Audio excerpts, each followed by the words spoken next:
The age of AI apps is here. Brand new apps are launching every single day. A 19-year-old building a calorie tracking app that sold for tens of millions of dollars. Simple apps like Lerna doing $2 million a month. LazyFit doing $1 million per month. Impulse doing $700K per month. My latest app doing over $150K per month. We're seeing it everywhere, and it's because building an app has never been faster and cheaper because of AI tools and vibe coding platforms. Apps produce real passive income every single month once they're listed on the stores. And on top of that, you are building a digital asset, something that has real potential exit value. So anyone who is taking advantage of this opportunity and is willing to move fast enough can build a life-changing business with mobile apps. But the window is closing, and we already see it happening. More and more apps are being submitted to the App Store every single day. In 12 to 18 months, the mobile app space will be saturated, and the people who didn't move quickly and take action are going to look back at this moment as one that they missed. And that's why today in this video, I'm going to lay out the step-by-step blueprint so you're not one of them. For context, I've built multiple apps. One of them was PuffCount, a quit vaping app that I built in college, which we then scaled to $45K per month in recurring revenue before exiting the business. And now I'm working on my latest app, Posted, which is a web and mobile app, which we have scaled to over $150,000 per month in revenue. For all of my apps, I didn't write a single line of code. I'm not a developer. I'm not technically talented. All I did was follow a simple step-by-step process that I'm going to be showing you today in this video. That process consists of 3 simple parts: how to find a winning app idea, how to build it quickly using AI tools and platforms, and of course, the most important part, how to market your app once it's live on the stores. And make sure you stick around because there is a bonus section I'll be saving for last. I'll reveal the method that all the biggest AI app founders are using to scale past 5 figures and reach millions of dollars in monthly recurring revenue. And these companies aren't doing anything special. They're just using methods that most founders don't even know exist. I'll show you exactly how it works at the end. So with that being said, let's get into it. Here we have it, the blueprint showing you exactly why and how to build a successful mobile app in today's day and age. First, I want to show you some research that RevenueCat did last year covering the entire app space, the state of subscription apps from 2025. RevenueCat has analyzed over 75,000 subscription apps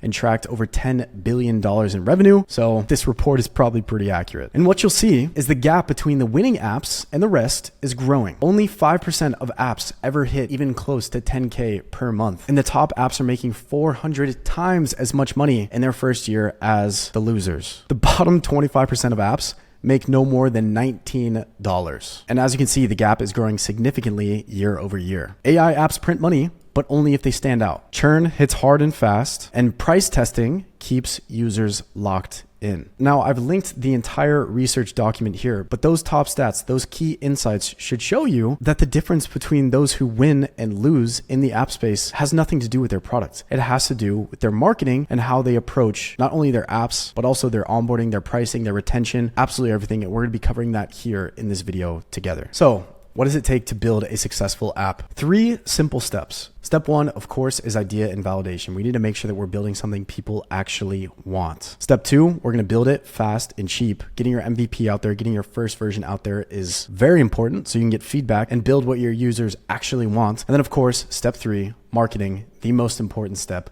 of building a successful app business. Let's dive into step 1, which is idea and validation. The most important concept to keep in mind when you're thinking about your app idea, when you're approaching an idea to build, is this painkiller versus vitamin mindset. We want our app to be a painkiller, solving a painful problem for a large number of people. Let me put that into perspective with my last app, PuffCount. It had one simple feature solving one painful problem: quitting vaping. Same with the app that I'm working on right now. We help brands get content from creators. One simple painful problem that a lot of business owners are looking for. Here's the cleanest way to think about your app idea. If your app is a painkiller, your users will think, I need this now. This app solves an urgent or costly problem. A vitamin type idea is this is a nice to have app. It offers an optional improvement. It's not something that your users need right then and there. Painkiller apps have high urgency. They solve real pain and they save you time, money, risk. They improve your health, anything that needs to be solved urgently. Some examples are Uber. People need a ride. They need to get around right now. MyFitnessPal. They want to lose weight or they want to gain muscle right now. PuffCount. People want to quit vaping right now. They're tired of hurting their health. Vitamin apps are the complete opposite of this. Again, they are nice to haves and they have low urgency. You want to build a painkiller, not a vitamin. Now, I know the advice of go find a good app idea isn't really helpful advice, so let me show you exactly how to research and validate your app ideas before you start building. And by the way, if you want this entire document, I provided all the important links in here. It's going to be in the description, free to download, so go check that out. First, we can go to the Sensor Tower top charts and we can look at the top grossing, the top earning apps in any category. So find the category that your app idea is in and go see which ones are making the most. Of course, we have MyFitnessPal, Strava, Flow, the Cycle Tracker, Calm, CalAI. Go through here and you can click on any one of these apps and you can see exactly how much money and how much revenue they've done in the last month. If your competitors or apps in your niche are making a lot of money, that is a good sign. To differentiate yourself from the competition, we can build unique features and take different marketing approaches, which we'll get to in a second. You can also go to Google Trends. Is your problem trending? Is it something that people are actively searching for right now? We can type in quit vaping, which was the concept for my last app, PuffCount. We can go search worldwide from 2004 to present.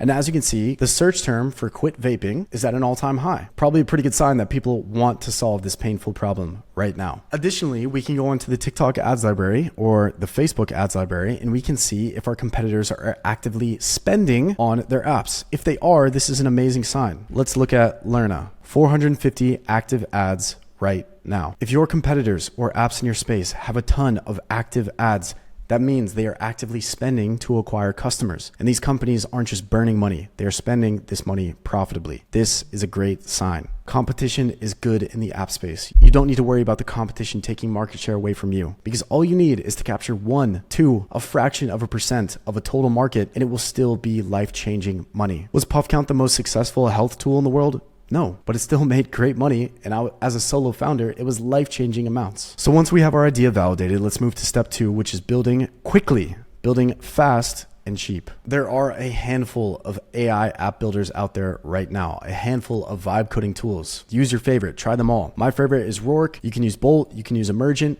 If you're a little bit more technical, you can open up Cursor and edit the code directly with Claude Code. Take your pick, it doesn't matter. The core concepts, the core thing to keep in mind here is we need to build as quick as possible. Don't spend months or years building. You will burn out as a founder. It's very important to launch as fast as possible so you can start getting real users, get real feedback, and generate revenue that you can use to improve the product. As I always say, these AI tools will get you 70 to 80% of the way there. And if you are a software developer, yes, you can finish off the rest by yourself. But even if you're not, I'm not. I use these vibe coding tools to get 70% of the way there. And then I can go on to Upwork and you can hire a talented developer to build the last 20 to 30% for you. And yes, hiring is scary, but I've dropped a full video on my exact Upwork hiring guide so you can be sure that you're hiring the correct talented developer to finalize your project. Build a team. You are a founder at the end of the day. You cannot do everything yourself. So outsource your weaknesses on Upwork. One thing to keep in mind when you are building your MVP, when you are getting the first version out there as quickly and as cheaply as possible, keep in mind that you only need one core feature. And once you have that one core feature, we need to turn our app into a funnel. We need to actually convert users. And the easiest way to do that is through a long onboarding and a hard paywall. You can A/B test your onboarding and your paywall all through Superwall, of course. They have A/B testing for paywalls and your onboarding flows. But this is all you need for a successful app. You need strong marketing, which we'll get to in a second. You need a strong onboarding, a long onboarding, a hard paywall. And once the user commits to a free trial or they pay for your app upfront, you provide them one valuable feature. And you might be thinking, Steven, what if my users don't want to just pay for one feature? One feature isn't super valuable. My app isn't valuable enough to charge for. I hear this all the time from first-time app founders. But let me show you something that is going to completely pummel that mindset into the ground. Check this out. QR code reader, making $10 million per year. Storage cleaner app, deletes photos on your iPhone, making $5 million per year. Track your Instagram followers, making $700K per year. All of these apps being sold right now on Acquire all have one simple feature. Here's another one from Sensor Tower, a QR code scanner making $400K per month. You do not need to build the next Facebook. You just need to build one simple feature that solves one painful problem. That is it. Just ship it. Getting the app out there, getting the app done, the first version live beats perfecting it. Your app will never be perfected. There will always be something new to do, always a bug to fix. Embrace that as a founder and launch quickly. If you're building anything online, an app, a brand, a product, your design matters way more than you think. And this is where a lot of people mess up. They either try to do it themselves, which if you're not an experienced designer can go very wrong, or just try to hire some random influencer and hope things work out. Doing it those ways, you have no options and no guarantee it will actually look high quality. But that's why I use the sponsor of today's video, 99 Designs. You can go on to 99 Designs and start a contest for logos, app design, web design, clothing, packaging, books and magazines, and more. By running a contest on 99 Designs, you're not guessing anymore. You get to see dozens or hundreds of high quality professional options, and you only pay for your favorite. Here's exactly how running a contest on 99 Designs works. You post a brief, you explain exactly what you want, and professional designers from around the world start submitting their concepts. You have the chance to give feedback, refine direction, and pick the one that you like the best. It's basically the fastest way to get high quality design without wasting time or money. Whenever I'm launching something new, this is the only place that I go to get designs. From Wordle to PuffCount to Posted, all of my projects have been designed on 99 Designs. So if you want to check out 99 Designs, I'll leave a link below. And if you use my link, you get $20 off of your contest. I highly recommend 99 Designs for any design work, logo, UI, app screen, clothing, you name it. It is the best place to go. All right, back to the video. Step 3, of course, the marketing. The most important part of scaling a successful app business. Doesn't matter how good your product is. Doesn't matter how many features your product has. If you can send more people to your app, you will make money than your competitors. Now, I want to break the marketing formula down very simply for you. And it all comes down to this simple chart right here. To be successful at marketing, you first need to understand what is going viral in your space. You need to conduct market research and understand what types of formats you should be creating. Then we post a lot. We post in mass. And especially in the beginning, this is where so many founders give up. You have to do a lot of marketing to find a winner. Whether it's you posting, you're hiring creators, you're building the content with AI, it does not matter. But you cannot give up after your third post. Likely you have to post hundreds of times to find that winning format. And once you do find that winner, we'll scale it with paid ads, which I'll get to here in a second. And that is how we're going to be driving traffic into our app. We're going to test a bunch of different marketing angles, find a winner, and then that is how we're going to get people into our funnel, into our high converting app, and how we're going to make money. So how do you conduct market research? It's very simple and it's free. All you have to do is go onto TikTok, go onto Instagram, and type in the keywords related to your niche. Are you building a study app? Type in study tips. This will show you all the top videos from within your niche. Type in getting into college. This will show you all the top apps within this niche. Think about all the sub niches and the subcategories from the app itself. I'll tell you how I did market research and I found many different viral formats for PuffCount. I didn't go just type in quit vaping. I typed in nicotine effects on sleep. This was a different format that I use for my mobile app. Think about all the sub niches that you can tap into when marketing for your product. Find the most viral concepts within each one of these and start to test them all. Don't just test one format, look for multiple. How many different ways can I market my product? How many different ways can I talk about my app? And find one of these, and one of these formats will win for you. And this is exactly what I did. I tested so many different formats. None of my videos were exactly the same. I didn't just post the same AI slideshow a billion times like so many people try to do now. No, I tried so many different formats with real people in them so that it hit harder for the viewers watching. I tried nicotine myths. I tried exposing different companies. I tried day one quitting. I tried public interviews. I tried taking apart vapes. We tried tips to help you quit. We tried absolutely everything. And this is, again, where so many founders fail. They are not willing to do the market research to find unique formats and put in the work, put in the volume necessary to win organically on social media. If you put in just a little bit of effort, you will win and you will succeed more than 85% of the people out there. This is where a lot of you will fail and you will give up. I promise you that. Even if you're watching this video, you will give up here. And the most important part is you sell the transformation. Don't make your video feel like an ad. Make it feel like a natural, entertaining piece of content and then pitch your product at the end. This is especially important with organic content. If you're running paid ads, your content can feel a little bit more like an ad. But as a general rule of thumb, you want your content to be engaging. Don't talk about your product the whole time because that will feel like an ad. And again, once you find the winning content, you simply run that on paid ads and you click run. You can also do market research for the best paid ads, again, by looking at your competitors. What are our competitors running on paid ads? Because we're paying for the reach on paid ads, these can be blatant advertisements for our product. It doesn't have to be super entertaining.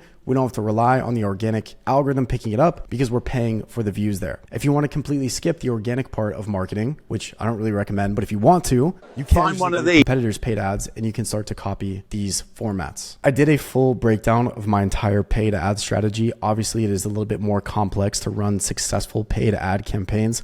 I will also drop that video in the description somewhere. And of course, the bonus section in this video, how to scale when it's all working. This is what truly separates the winners from the losers. Following this process is how CoinSnap or how Lerna are able to scale with 500 paid ads. This is how Lerna, companies like Lerna, are able to send millions of installs per month to their products. It's not because they have one guy making TikToks. No. They've turned this into a systemized process, and they are working with hundreds of different creators, testing hundreds of different creatives and scaling them on paid ads. So how do you scale this when it's all working? First, you figure out what formats work. And again, you will hit a ceiling if you're doing all this yourself. Once you find the content that works, hire other people to make that content for you at scale. Hire influencers, hire creators. The easiest way to scale with creators is to launch a CPM campaign on Posted. You can set a flat rate per piece of content, and you can also set a CPM, a cost per 1,000 views, and you can set a daily budget. This is like scaling on paid ads, but with creators. You can track all of your detailed metrics here. You can see all of your creators coming in.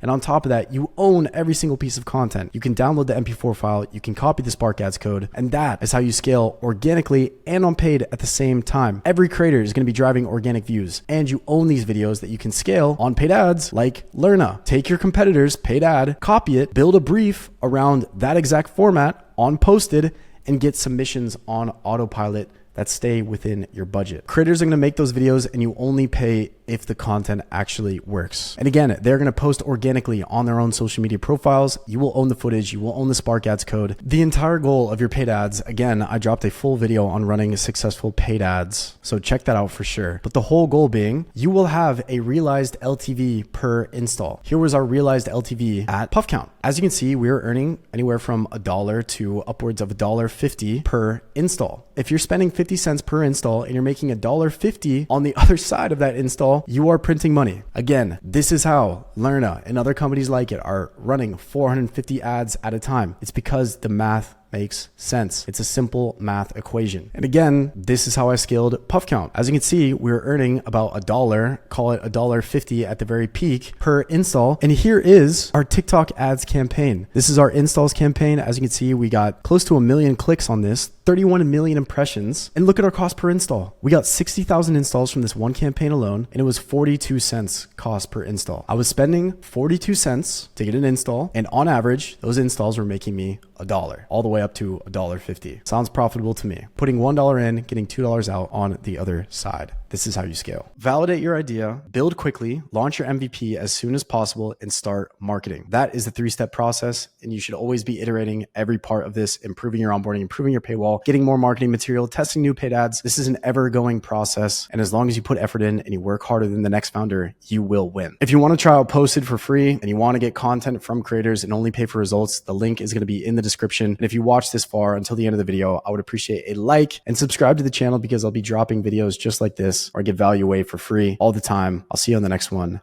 Peace.